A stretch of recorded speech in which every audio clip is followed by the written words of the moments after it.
Hey crafters, thanks for joining me today.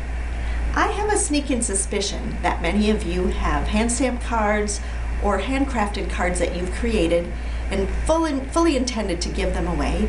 And now sometimes you think of someone that it would be nice to give maybe 6 or 10 cards to as a gift. Because everyone uses cards, they're a very practical gift and everyone loves receiving hand stamped cards or handcrafted cards. And so I am going to show you today a really simple box idea that perfectly fits a standard A2 envelope, Stampin' Up's medium-size envelopes, and a card created with half a sheet of cards, 8.5 by 11 cardstock. So stick with me because you are going to want to know this. So this tool that I'm going to use to create our box is Stampin' Up's Simply Scored tool. It's perfect because I can use up to a 12 by 12 inch piece of paper. It's got a ruler at the top and the bottom. Comes with a great ergonomic stylus, and I am actually going to use the narrow tip because I'm working with cardstock today. And it comes with the markers. I've got 2 of them already set for my first markings. I'm not going to use the actual surface of the Simply Scored. I'm going to use another tool, and this is Stampin' Up's Simply Scored diagonal plate. And this is actually a reward that you can earn for free during celebration with a $50 order. On the back side it has an arrow so I know which direction to put up. It has these rubberized pads that keep it from slipping and keep it snug in the corner when I'm working with it. I'm going to start with an 11 by 11 inch piece of cardstock. I've cut it down 1 inch on either side. And when you work with the Simply Scored tool, you put your cardstock all the way up in the corner so it's up at the 0 where the 2 rulers come together. And I've set my markers at 3.5 and 5.5. When you're working with the diagonal plate, there is a groove that goes right down from the point of those markers for all the ruler markings, every 1/8 inch. And what I'm going to do is let it slide down that groove and then actually fall into the groove on the diagonal plate. And you don't have to force it, it just naturally will fit in a groove. Let it drop in. And then what I love is I can just look over here, it was 3.5. I come over here, find the 3.5. Let it drop down in that mark. And then just pull toward me. 5.5, same thing. Let it drop down in the 5.5 inch mark and pull toward me. Then I'm going to change and just turn it a 90 degrees or a quarter turn. I'm going to switch my markers to 4.5. And again, you can do this without using the markers, especially if you're going to only do it once. But if I'm going to do multiples of things, and I often do, I'm going to go ahead and set my markers because that way when I switch to the ruler that's opposite, I won't have to worry about forgetting. 4.5 and 6.5. Let it drop in that groove. And the key, you have to hold your paper snug so it doesn't slip on you. Drop into the groove, 4.5, and again, 6.5.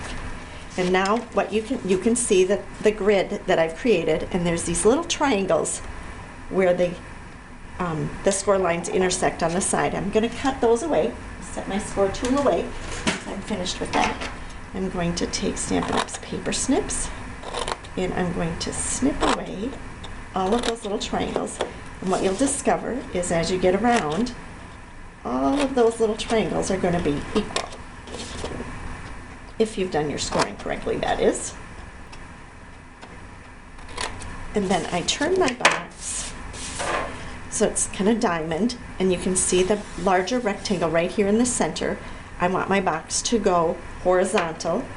So what I'm going to do is now snip up to the score line from that inside score line. And then I turn it 180 degrees and I repeat. And then one side is going to be the top and one side is going to be the bottom. So whichever one I'm determined is the top. And at this point it doesn't really matter. I'm going to snip away that extra flap at the one that's going to be the top flap of my box. And so I'm going to set that down so you can just see. Here is the bottom of my box. Here's the top flap of my box. So it's all ready for me to start folding. I am going to turn it over because I like to fold my score lines in when I'm working with a project like this. And they're all going to fold in. They all fold in the same direction, which makes it extra easy. And what's really nice about this project is I only have to add sticky strip to 2 places. And I'm going to put them, this is the bottom of my box, so they're going to be on these outside triangles, which are going to be in the center of the front of my box when I get done. And sticky strip is the best adhesive for this because it sticks fast and it also sticks permanently.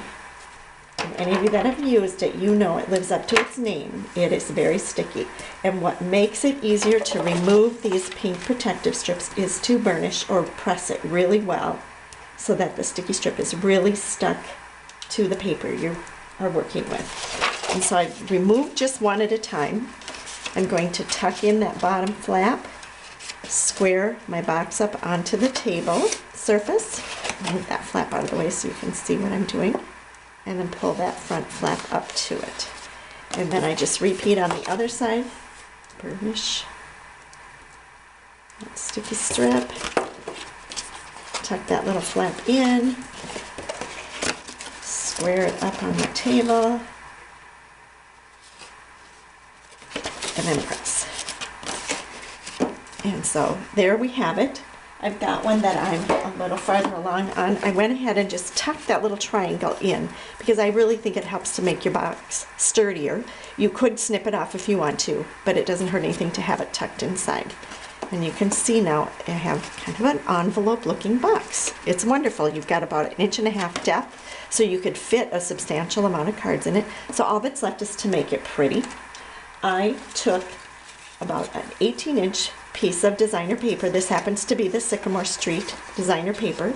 That is also something that you can get for free during Celebration. And I created a belly band to go around my box. I used sticky strip to adhere that as well. And I'll just tell you about what I chose to embellish. So I got that stuff behind the flap there. What I chose to embellish my band and cover up the seam with. This is Stampin' Up's Blossom Punch. I punched 2 of the Tangerine Tango punches, and I used my paper snips just to add some interest. I gave it some life and snipped the top layer and then layered them together with mini glue dots. And then I used the 1 1/4 inch scallop circle, and I also snipped in on each one of the little scallops so that it gave it a little bit more dimension. And I'm using the Sycamore Street matches the paper Sycamore Street button and ribbon pack. And that's just a little piece of the Island Indigo ribbon. You get 3 different colors in that pack. And how I created that knot, I leave my ribbon attached to the spool. Just wrap that around your finger, pull snug, and there you have your little knot. Snip it off and put it on with a glue dot. You really don't waste any ribbon. And it's perfect. You don't have to try and pull that through the little holes in the button. But you can see how easily that slides on and off, and how fun to fill it with some hand stamped cards. I just happen to have 4 with envelopes here, but you can see I could easily fit 6 to 8 more cards in there.